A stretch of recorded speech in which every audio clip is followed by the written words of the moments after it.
welcome to the Bear Pit Pod on Acast, iTunes, SoundCloud, YouTube.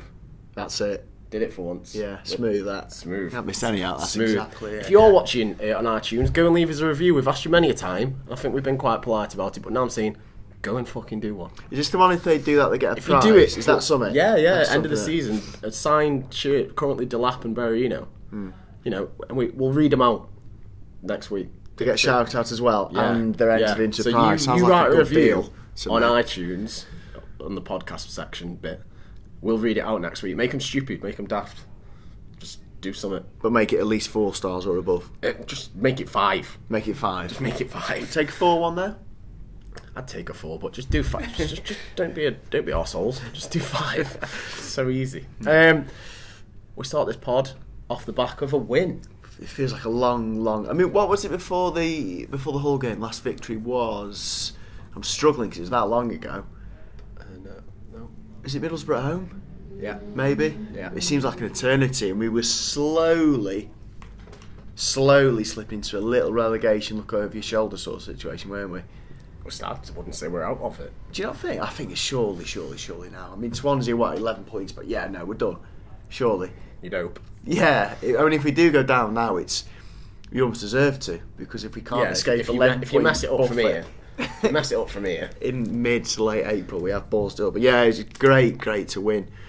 We almost messed it up. It was a really nervy performance, wasn't it? we got the goal, and then they just went at us. Yeah. That's the last 20-25 minutes of the first half. Yeah. They were just coming at us, and that's what I said previously. I was worried about because they don't care anymore. I don't think Hull. They're just going for They're it. just going for it, and they did, and they were so close to, a couple of times getting an equaliser, and then, our quality just came through in the second half, and we sort of saw it out. I think it is as simple as that. We had the quality just to get over the line. But I was saying to me, I think it's my dad and my brother, especially this season, Hughes teams seem to have this real nervy streak in them. It's just absolute pandemonium of nerves, and people are worried and worrying. And especially, it seems to be like the smaller the team, or the more the opposition's struggling, the more we seem to panic, because they almost can see the headlines of Stoke chuck away lead against lowly Hull or lowly Swansea or whatever. It was absolute carnage. It was absolute carnage when they get the upper hand slightly. The fear throughout the team is just really evident. I don't know why or where that comes There was a lot from. of nerves about on Saturday. There was. You think we were right in the middle of a scrap relegation last day A sort lot of of thing. nerves, and I think the nerves showed themselves when there was the boos for the Berrino Crouch. So Which I don't get that. it was a very nervy atmosphere. I don't get. Should we move on to the boo? Yeah. For those that did boo, obviously entitled to your opinion. That's all good. But I don't know if they were booing Crouch or Well, this is what I want to know. What was the true nature of the boo? Was it were you booing Hughes' sub? Were you booing the fact that Berrino was coming off? Were you booing the fact that Walters and Crouch were coming on? What was the true nature of the boo? Can you shed any light on that? Do you know why that would be? I thought it was against the manager and the substitution that was taking place. So they weren't happy with the whole thing? Yeah, I'm not saying it. I don't think it was at Berrino. No. I think it was at Crouch and John Walters coming on. When we had people like Ramadan on the bench. Right. That's what I thought. I thought it was against his substitution. And to be fair, I lambasted his substitution on social media, but all of us were proved wrong. And Well, I it was think the first time. Do you know what? It was the first time in a long time I've seen him make an effectual change, especially double sub. Got both right. They combined for the second They goal. did, yeah. And I mean, I could fair play. You have to give Hughes credit for that. 100%. I tweeted that. I'm not remotely thinking that was. I never thought that was a bad sub. There's so many times where Crouch and certainly Walters have come back, and they've kind of proven people wrong. Walters has done it that many times. The amount of times he's been on the cusp of dropping out of the Stoke squad in 11, then he comes back and does it again. proves everyone wrong. I just think Walters and Crouch, to a lesser extent, they deserve more give and respect from Stoke fans. I don't know why they get. I can appreciate More the trust. fact. Yeah, more trust. I can appreciate maybe that the fans were unhappy that Ramadan wasn't coming on, but Walters has done it that many times, and he did it again, and it frustrated me that there wasn't as much of an outcry of appreciation for Walters as there was people slagging him off. I don't think it was balanced. I think Walters deserves so much more respect from Stoke fans. He's our all-time leading Premier League goal. I say this whenever I get into any conversation about John Walters, I always say that. He's our leading all-time Premier League goal scorer. In this sense, it's a key stat, and I don't know why I've said it before. I said it last week actually. If he was foreign, you do the name. I'll give him a foreign name. I think that's fair.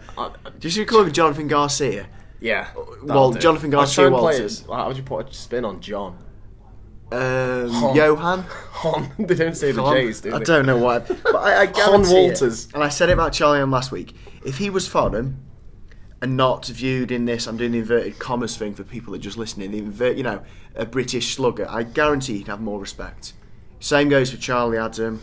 Same goes for Ryan Shawcross. Same goes for Peter Crouch. There is a kind of a reverse snobbery about British players. Yeah.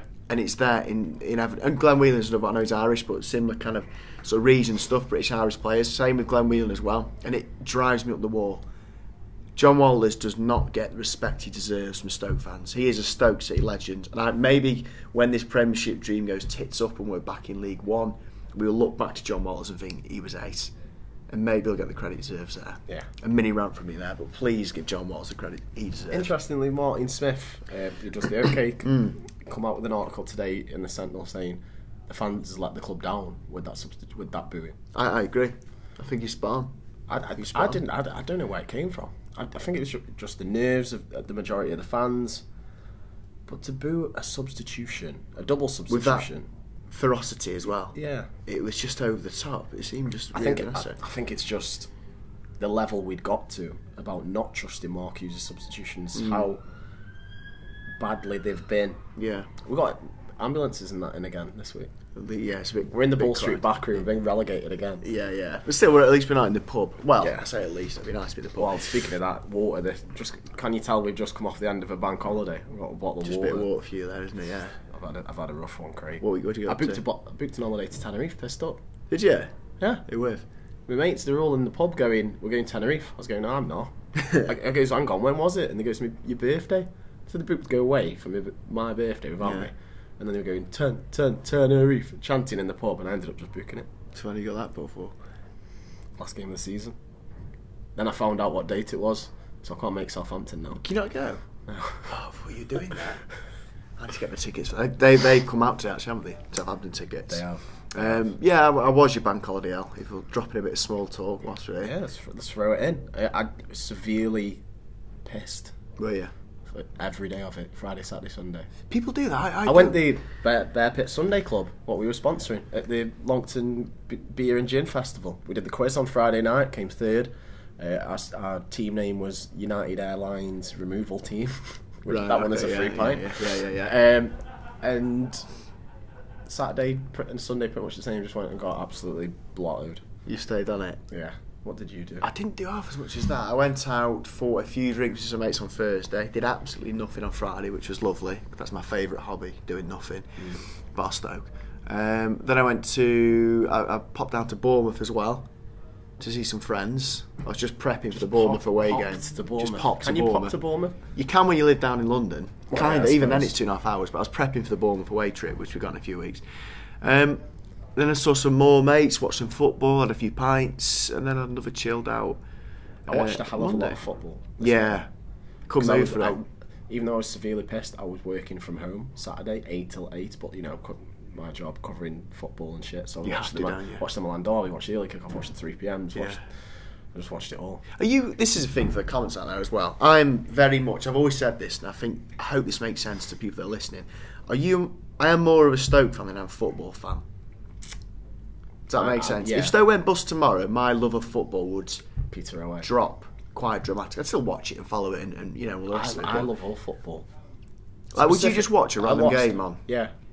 I love Stoke, but there's a lot of other teams I'll watch or I'll follow, or leagues. I'll watch fucking anything. Me, I think it's from a background of working at Bet365, and you've got all screens everywhere. You've got every league at your fingertips. And you've just got it all to watch. So I'll be watching fucking Bundesliga or the Eredivisie or the Chinese Super League on Sky. I struggle with that. I'll watch it all. I mean, what have we got tonight? Leicester playing tonight. Leicester v Sevilla, and you've got Real Madrid v Bayern. Atletico Madrid. Leicester, Atletico, and Bayern Real. And PSG play And tonight. I might watch it, but I'm not that bothered. If it's not Stoke, it just doesn't do it for me. It's fucking Champions League quarter-finals, No, honestly, I'm not arsed. If it's not Stoke, it doesn't compete. It does not compete. It's like when we went to watch Stoke Man City down the pub, and we were watching the dull draw, which was a great draw. Then it was Barcelona PSG, that epic comeback on the other screen. And we were watching Stoke Man City. I couldn't have given less of a shit about that Barcelona. We game. actually didn't watch any of that. Probably the best comeback ever. Ever, yeah. And we were watching Man City Stoke. There's about 200 people in the pub, and everyone was fixated on the greatest comeback ever. I couldn't have cared less about that because Stoke were on. Yeah, that's what I mean. Stoke on takes preference, but I will watch anything. Yeah, I will. So going back to anyway, we have diverts like that. Martin Smith, he is saying the fans let the club down by booing that substitution. Yeah. What do you think to that? At the end of the day, everyone's entitled to do what they want. Yeah, of course. Within reason. Yeah. Can't fucking get naked and sit in your seat. And No, stuff like that. not anymore. Yeah, not anymore. Shame.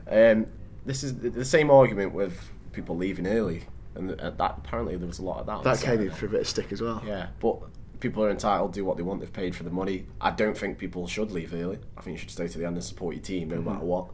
But people have got to pick kids up. People have got to do daft shit. People parking, Erin Crossing won't beat traffic. Yeah. So fair play. Do what you like. But I stay to the end every game. Yeah, I do as well. If nothing else, you paid money. Yeah, exactly. I want to get I'll shout some more fucking abuse. Well, exactly, yeah. But I mean, like you say, people are entitled to boo. That's fine. The old cliche, I've got the girlfriend ringing me. You're not going to answer that now. No, I'm not. No. Doing a football podcast. You're entitled to boo, fine, but I personally do not agree with that in any sense. It'd take a lot for me to boo something Stoke related at a Stoke game. It would take a hell of a lot, and I don't think I ever have booed a Stoke player or a decision or anything like that. I don't think I can recall doing that. I just don't have it within me. It doesn't seem natural to boo Stoke. I don't think if I've ever booed. No, I don't think I've ever booed Stoke.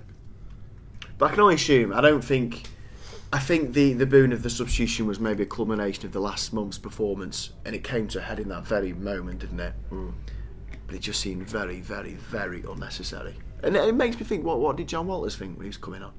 Because he's commented that, hasn't he? Coming on to rouse the boos. Yeah, he's commented. He said today about That's what fans need to be a little more realistic, saying that you're not getting in the top 6. Yeah. I don't necessarily agree with that sentiment that we can't be more ambitious, but I'm going to find it. But yeah, I know what he's saying. I know what he's trying to get at. He said we're not a top 6 team, and if you go below, we're not top 6 team, and if you go below the top 6, there are some big teams trying to get in there, spending a lot of money. We've got to recognise we're in the Premier League. It's tough, and it's not always going to go for you. We have to stay positive. I agree with bits and bobs of that. I imagine Peter Coates wouldn't agree with all of that. No, he wants 9th as a minimum, doesn't he? It is a tough league, but see what Leicester did last season. I know. Well, that's skewing everything. But I'm not saying to go and win the league. I'm saying why can't we have a mad league and get 5th, or 6th? Why couldn't you have a mad league if it all goes right? Why not aim for the moon? And if you fail, you still land in the stars. That's my analogy. Yeah, well, I know what you mean, but is it as simple as that? You spend all... It's the old... I'm not saying spend. That. But how do you do it then? What do you do? I mean, you've got to just take... We're a club that... It's the old cliche thing at the moment, isn't it, with Stoke? There's a real split between Stoke fans. You've got the Stoke fans that settle and think, yeah, well, we were in X division years ago. This is what we should be. This is what we should expect. Then there's the other Stoke fans that think we need to push on. But it's not as simple as just pushing on, is it? No. How would you just push on? A lot of things have got to go right. A lot of things have got to go right. One of those is not losing the first 7 games. I mean, that's shocking. Hughes is, every season. Hughes, and he will be in next year, but Hughes has got to sort that out. We can't continue to do this horrendous start. Because think, if we'd had an average-ish start, we'd be comfortably mid-table now. Yeah. We could be 8th. Yeah. It wouldn't have taken too much to be 8th. It's like that every season. I mean, imagine those first 6, 7 games don't go that way. Yeah. Where would that give you? What confidence would that put in you for the closing stages coming a bit closer to? Yeah, what else would you be able to achieve? I mean, West Brom are 5 points above us. 5 points was well within our grasp at the start of the season. What was our run at the start? We didn't win like 6 or something daft like that. Yeah. Another season, we are 8th if we have a decent start, and that's something that's got to be corrected. But it's not that bad. it's not that bad. I think as a collective group, Stoke fans, we're overreacting at the moment. You think? We need to chill out, reset, go again next season. It will be all right. Yeah, It will be all right. I accept that this season's now just gone to shit, really. Not to shit, but you know, it's not what we were expecting. I'd like to see a lot, not more, but I just saw this season as to build on last year when we were so close, and if it wasn't for injuries, who knows what we could have hit. You know, we were in the Capital One Cup semi-final. We were so close to a lot of joy last season, and this year it's just been none of that. We haven't been close to it. We signed him in Bully, we thought it'd take us to the next level. He's now been shipped out. Bojan, who did so well for us previously. You've got rumours of Shaq being offloaded in the summer. You've coming on to another bit in a bin. We've got Shawcross rumoured could be leaving. Johnson signed a new deal today. I don't know. Something isn't adding up for me. No, something isn't adding up. I think we saw the possibilities of the Stoke loan, didn't we? That's what's made it so much worse. That's what makes it more unbearable, because watching some of the dire football we have been playing, because we were exposed to the beautiful side of the game. We were exposed to this football. It was like fucking tearing teams apart, like Man United, Man City, Chelsea, Everton. Absolutely tore them a new one. They couldn't match us. And then now it's just back to some have said similar to the Pulis days. Yeah, I know. I think unfortunately for Stoke fans at the moment, we are generally going to be in this catch-22 position whilst in the Premiership. It's a bit morbid to think that. I mean, I don't know how we get out of this. Do we just go for it and risk the status, or I don't know. I'd love to see that. I'd love to see you Coates go, here's this much money, let's fucking go for it. Let's have a right go. Let's strengthen all the shit positions. Let's get a new left back first off. He kind of did that, didn't he? Really? We spent a lot of money. Berahino, Shaqiri and Bula. That's a lot of money. Yeah, Shaqiri was a while ago though. Wasn't this window? 12 million. But collectively over the last 12 to 18 months. It's been over a short period of time. I'm saying, imagine if Coates in the summer goes right, is a war chest. Let's go and try and hit something special. And he can afford it. He's got a bit of cash. Lying around. Ramadan. He's been dropped. I don't know what's going on. I don't know. Do you think it's because Shaq's back and Mark Hughes trusts him more on the right? I've got a theory, right? Shaqiri is going to go in the summer. And you point him in the shop window? 100%. Yeah, Ramadan's the future. Shaqiri's a good player. We obviously saw that the weekend. And Hughes has thought, I need to get some of this money back that I invested in Shaq, the club invested in Shaq. Let's get him on the pitch. Let's get him in the shop window, which he's done perfectly. And then next season we can bring Ramadan in. But if he was doing that, would you start playing in Bula a bit? Put him in the window? Yeah, that's a slight... He's not getting anywhere near the fucking potentially, window. But I think that at least with Shaq, he will perform to a point. So there is something to kind of display in the shop window. With Bula, he's just not even playing well enough. I don't think it makes too much of a difference if he's in the shop window or not, because I don't think he's going to... he's not chucking Shaq in the shop window for the sake of it, just getting him on the pitch. He clearly has got talent, he's a quality player. But I think there's more to it than just get someone else's face out there. He's clearly good, and that was shown on Saturday. But he won't be at Stoke next year. Absolutely convinced. He'll be gone. I've seen talk of a loan today. I don't think that would suit us if we were going to get rid. No, I think we need to get rid properly if we're going to. Because look what happened to Bojan. If anything, his value's been decreased now. Just made me think as well. Hoslu scored again at the weekend. You're on Hoslu watch, aren't you? You always seem to know any pops over goal. Hoswatch. So what's that now? 4 or 5, 6 goals? 5 goals. 5 goals. Him and Berahino would be wicked. Think? Yeah, definitely, be great. Yeah, I think I thought Joslu could hold it up. He can hold it up. People feed off. He kind of goes. But the only games he played, he was up there on his own. I know, when he looks isolated. He still did half a decent job as well. Yeah, he did. Hoslu's got this kind of... I'm a big fan of Hoslu. I am as well. He's got a lot of... He's had a fair run. No, not at all. There's so many players we can say that about. Countless players we can say that haven't had a fair run under Hughes this past 18 months. But I think Hoslu, he's got a lot of the traits that should work in the Premiership. Yeah. Tall, good with his head, hold the ball up, good finisher. And I think he's probably just not pacey. Not really, but I think Berahino is. So that's why I think they complement each other quite well. Yeah, he's a younger Crouch. He is. I think he's a younger Crouch, and I don't know, but he's not going to come back, is he? I think he could. Do you think? I think Osler could. I don't know why, but when you look at that forward line and a lot of our side, over 30, a lot of positions on our pitch, and you've got Walters, Crouch, Juve, Berahino, Boney on loan. He won't be there anymore. No. So when you look at that, you've got Juve, who he doesn't see as a striker anymore, really, playing there now and then, but he's more likely to be on right wing back. All that, yeah. You've got Crouch, 30 odd. You've got John Walters, 30 odd. You've got Berahino, the only young one. Jostler's a bit in the middle of all that. Yeah. And if we're losing Boney, there's a gap. Is Hughes going to go out and buy another striker in the summer? Probably not. No, you're right, actually. So there's one gap there of a striker to fill. Why not get Jostler back?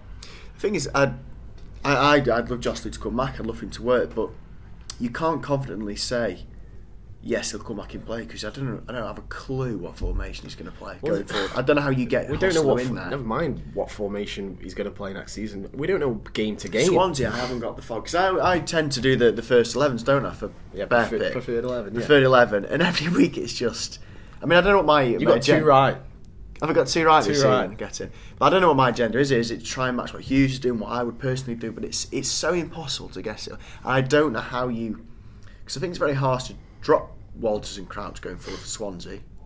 But there's no way you can get. He's not dropping Barry, Well, exactly. But then I don't know how you get these boys in without changing the formation because you had the three up front with the wingers of Arnie and Shaq. So I don't know how you get Crouch or Walters in alongside Berahino without changing the formation again to 4-4-2. Difficult. Honestly, I can't. It's every Saturday the same GIF comes out by a lot of people who send GIFs into us or whatever, and it's always the lottery one where he's picking them out. Yeah, the ball. No one knows. I don't have a clue, man. Formation, players.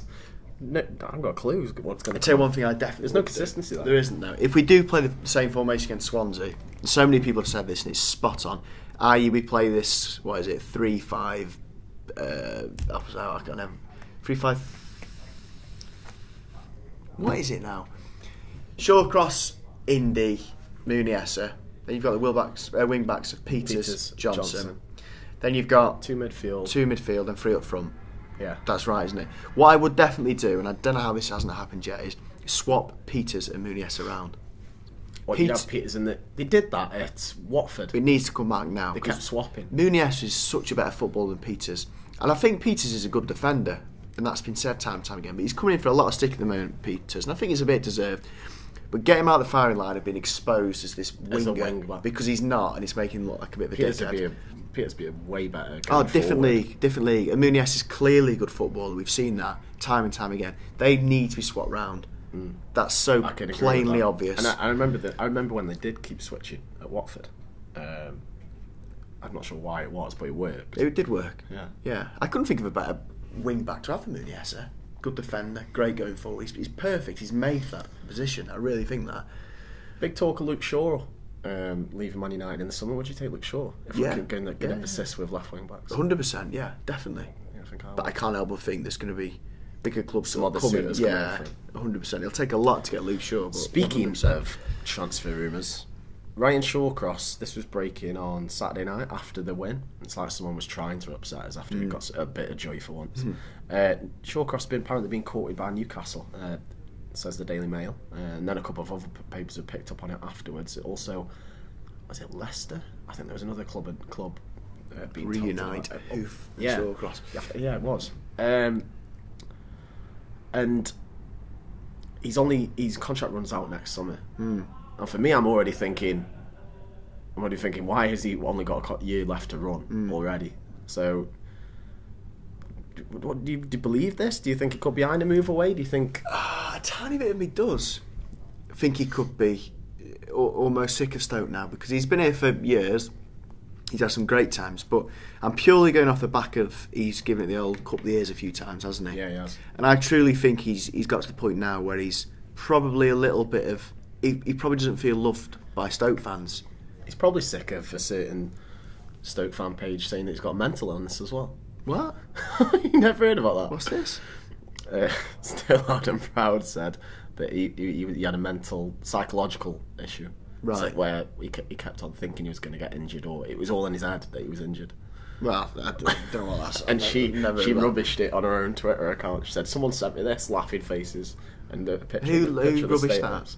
Kath Shawcross, his wife. His wife. I don't know what that's on about. I just think that Ryan, similar to some other players, he's probably feeling a little bit undervalued by the Stoke fans at the moment. And I don't think Stoke. You're good mates with his brother.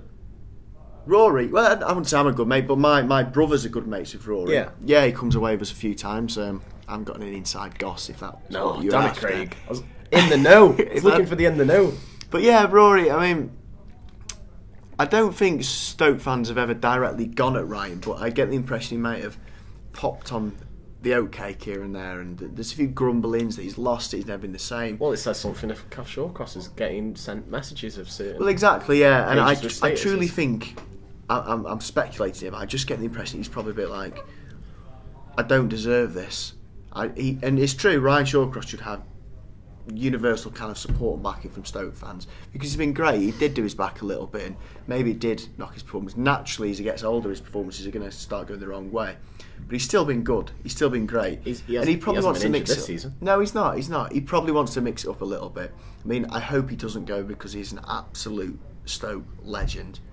Right up there with the 70s players and all the rest of it. He's an absolute god at Stoke. I really want him to see his days out at Stoke and really cement that place as a true legend. But I can understand why he's maybe a bit like, I want to mix this up. It's gone a bit stale. Nothing's happening. And let's face it, Stoke, he's probably eyeing up the one last roll of the dice of a massive club. See Ashley Williams. Ashley Williams, obviously, he was the captain of Swansea, he was captain of Wales. It all seemed to fit that he should stay at Swansea. But even he was turned. You've only got so long in your career to achieve something. Exactly. And he's probably looking at some big clubs and thinking, yeah, I wouldn't mind playing in front of 40,000 home fans. Because you get one shot at this career. And it wouldn't surprise me if he is slightly turned. I know Newcastle aren't what they were, but they are a massive club. They've got Benitez as a manager. And they've got Benitez as a manager. And you must think, coming up. And if you see that stage, you must be like, yeah, I wouldn't mind this. Just towards the back end of my career, give this a go. I hope he doesn't. I hope it's rubbish. But if he did, what fee?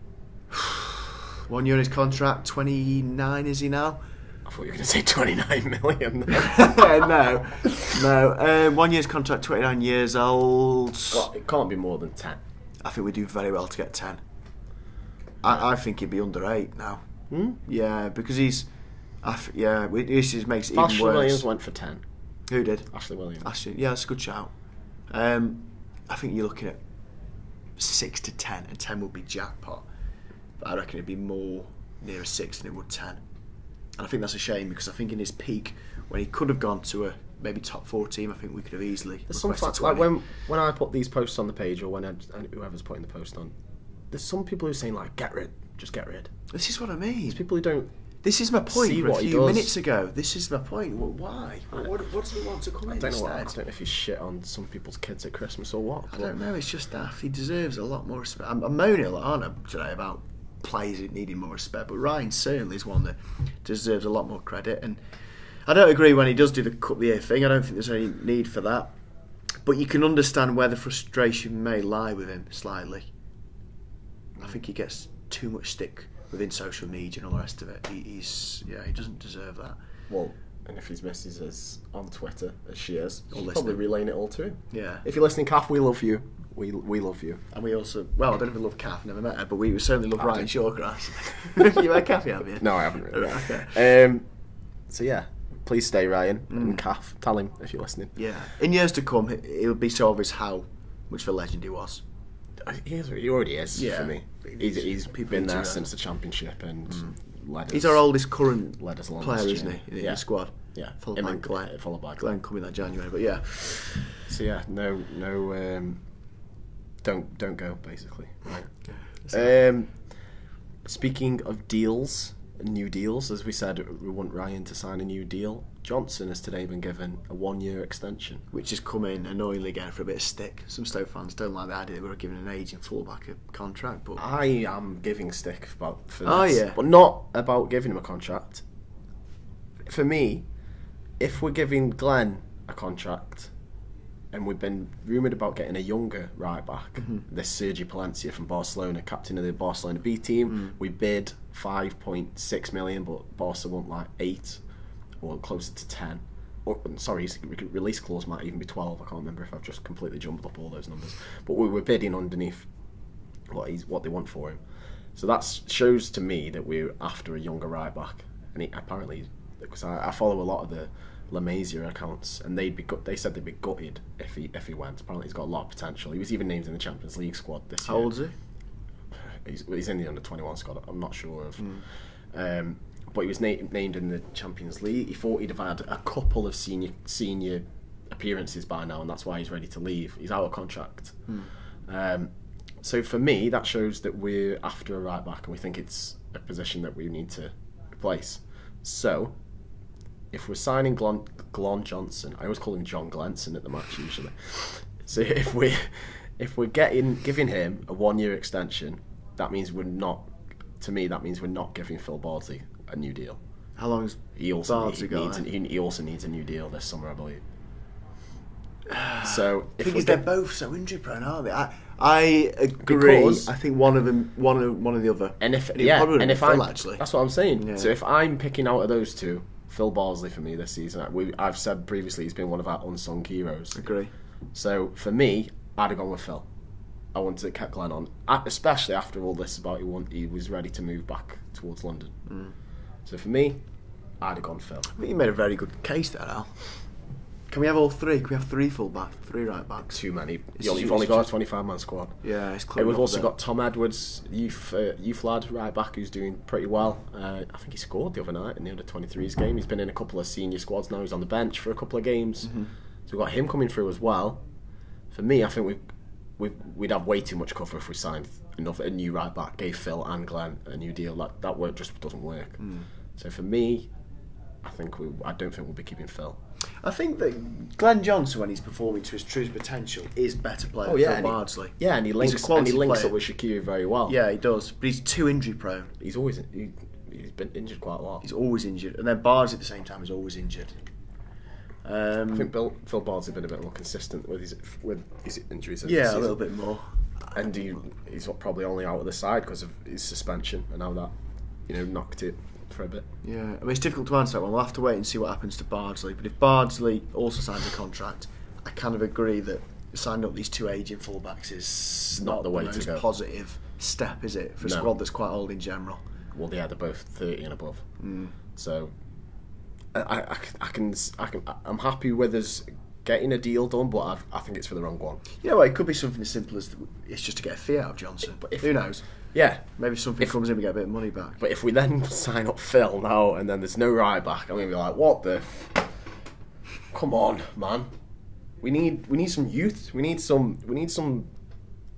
Just. I think something that's become quite obvious this season is both full-back positions are weak. And for Mark Hughes say that left back isn't a priority in the summer. Fuck you know. When did he say that? He said it in a press conference. I think it was last week or the week before.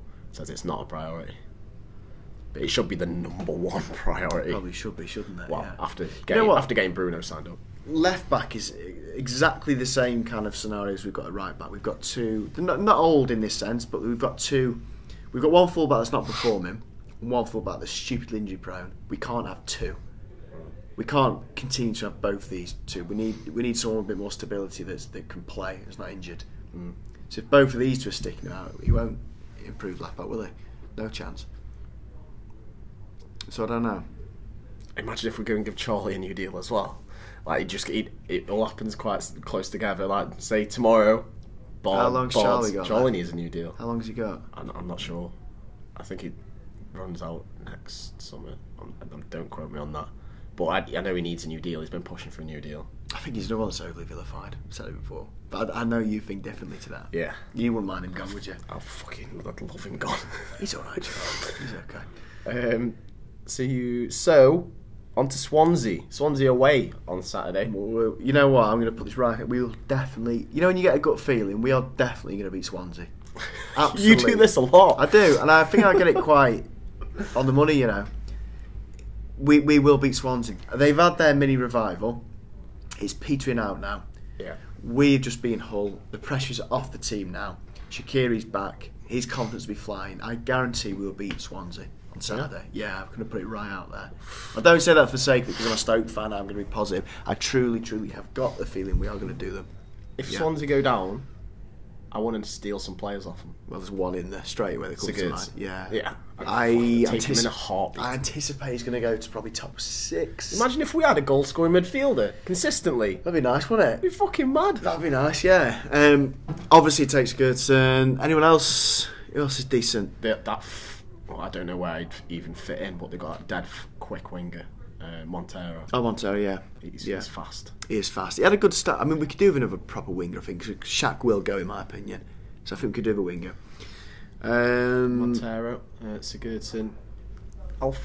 Is Alfie Mawson any good? He keeps on popping up. He's a defender. I mean, they're not really awash with talent. That's why they're down there this year, isn't it? But yeah. Well, let's continue this vibe. Who would you steal from Borough? Who would you steal from Sunderland? Defoe? Defoe, obviously. It's a difficult one, isn't it, Defoe? Yeah, you would, and clearly scores goals, but how much would they let him go for? He's 34. I don't think we need any more plus 30 people, no matter how good they are. I think he's better. Let West Ham snap him up. Yeah, that's fine. They'll pay stupid money as well. Yeah. Borough? Sunderland, Jordan Pickford, young goalkeeper? Oh, he's not going to sit on the bench, is he? No, there's no point. So Borough? Ben Gibson? Gibson's had a good season. I mean, if you look at Borough's stats in general, there's not much there that entices you in. Adama Traore? He looked quite good against Stoke, but I think Ramadan eventually had the beat. Ramadan's got more end product. Yeah. No, I mean, if Ben Gibson's probably it for Borough. So Gibson, Sigurdsson, that's it. Yeah, that's all we take from the bottom side. With the foe, but that's saying that these three will go down. I think they will. I think they will. That's the three. I think Swansea will go down. Yeah. After we beat them on Saturday, it'll compound. I'm so confident, Craig. I am. Are you not as confident? I'm not. I can just see I'm always negative though. You're positive. I'm negative. I've never been called positive in my life, so that's nice. I don't know. I think they play some nice football at home. They seem to score a lot of goals. I don't know if I'm just. We will pick them on the counter. They will see Stoke as a lower mid-table team. Their last, or one of their few remaining big opportunities to get 3 points, and they will go for it, and they will leave gaps everywhere. You think? Guarantee it. Guarantee it. I don't think they've done too badly since the new manager come in. I can't remember his name now. Gary. No, that's Derby. From Real Madrid. Oh, what's going to do my head in? He came from Bayern Munich. He was Carlo Ancelotti's assistant. Just can't think of his name. He got sacked from Derby for allegedly shagging someone. Did he? Yeah. Allegedly. I honestly think they're kind of little spell. It's going to go eventually. Their little spell. Every relegation team every season seems to have like a mini revival, and I think they're just going to come to an end quite quickly. And then they'll peter quickly. Yeah. Okay. Well, I think Hull have got enough fight in them to keep Swansea down there. You hope. Oh, I don't know. I think Hull will stay up. I think we're going to go on a good run now. I'm quite awash with confidence now. I think we're going to beat Swansea. I think we'll beat West Ham. I think we'll beat Arsenal as well. Arsenal, we always beat Arsenal. I know, this is what I'm thinking. You watch, after all this negativity, you watch us finish 10th or 9th, or even 8th, with a bit of luck, on a comfortable points table. Then we'll look at them and go, what were we worried about? You watch, we'll have a great end to the season. Let's do a little thing. So, Swansea this weekend, do you think win? Win, definitely win. It's 3 points to you. Yeah. I'll say draw, 1 point to me. Game after is West Ham. We'll win. At home. Yes. West Ham at home. Yeah. Yeah, we'll win that. Yeah. So I've got 4, you've got 6. After that, it's Bournemouth away, which I think we will draw. I think we'll lose. Okay. 7 so I'm still on 6. After that's Arsenal at home. I think we'll win. 9. You're on 10. Yeah. And then Southampton away last game. Which I think we'll lose. I think we'll lose as well, because I think they always have a strong end to the season. So that's me with, 10 points? Yeah. Which is very optimistic, I know. So 10 points would leave us 49. Which should probably put us about 9th. We'll put 9th again. Yeah. You heard it here first, ladies and gents. We're finishing 9th again. Yeah. Which is alright, that's fine. That's fine. I'd take it after being where we are now. I don't know. I'm not positive about Saturday at all. You seem a lot more down about Stoke in general than me. I am, because I was just expecting so much from this season to follow on from last. But it's not helped. I think the way the league's been this year, there's been some of the top teams have really created a barrier. I mean, I think Everton in 7th from 57. I don't know how we were. I don't know. I don't know. I mean, if we had a decent start, you never know where the season could have gone. But too many players didn't perform to the true potential. Shaq's been injured too much. Mbula never got near it. Bojan's never got near it. And we've had to revert to the old guard. I think there's been a lot of falling outs in the background, and we've not been able to, I don't know, rekindle that brief flare we had from last year and that momentum. And I think he's had to revert to the old guard just to get us over this season. And he needs to have a long look at the squad and go again. Which is a shame, because we were getting there, but I do feel like we need to go again. And Afellay as well, whilst we're on it. That's in for the season, rest of the season, pretty much. Yeah. Which makes sense a little bit, because I've been moaning that Afellay should have been starting. And the fact that this injury's come, I get the impression Hughes may have known about it. Something's maybe not been clicking, that's why he's not been starting. Yeah, must have. Must have been, but that's a massive shame. And you do worry. His injury history is awful, isn't it? Yeah. He's done his knee, 3 or 4 times or something daft. Yeah, he's done it ridiculous. Without being too morbid and pessimistic, I do worry when we're going to get a proper fit Afellay again. I don't think we will. How old is he? 32, 31. He looks like 16. Yeah, he looks 12. I think he's older than Charlie Adam, which is mind blowing. And look at that, put them two next to each other. Yeah, mind blowing. I think Afellay is. I worry we're going to get him back to his absolute best again. Christ, I hope so, Craig. I hope so. That has been the Bear Pit Pod. A bit of a sombre note to leave it on. It was, wasn't it? But I'm really optimistic. We'll be fine. We'll go again this summer. We really will be fine. And don't you worry, Al. Put your chin up. Do you know what will cheer me up, listeners, viewers? A review on iTunes. That's what you're after. That'd really make your day. That'd make my day. Yeah. I'll go and read them. So do send them in. Do go and do it. Leave us a 5-star. Be generous. You have been listening, watching to the Bear Pit Pod. Like, comment, subscribe, wherever you are. And we will see you next week, hopefully, reading out some of your bloody reviews. And with a definite 3 points from Swansea. We Guarantee it. Promise you.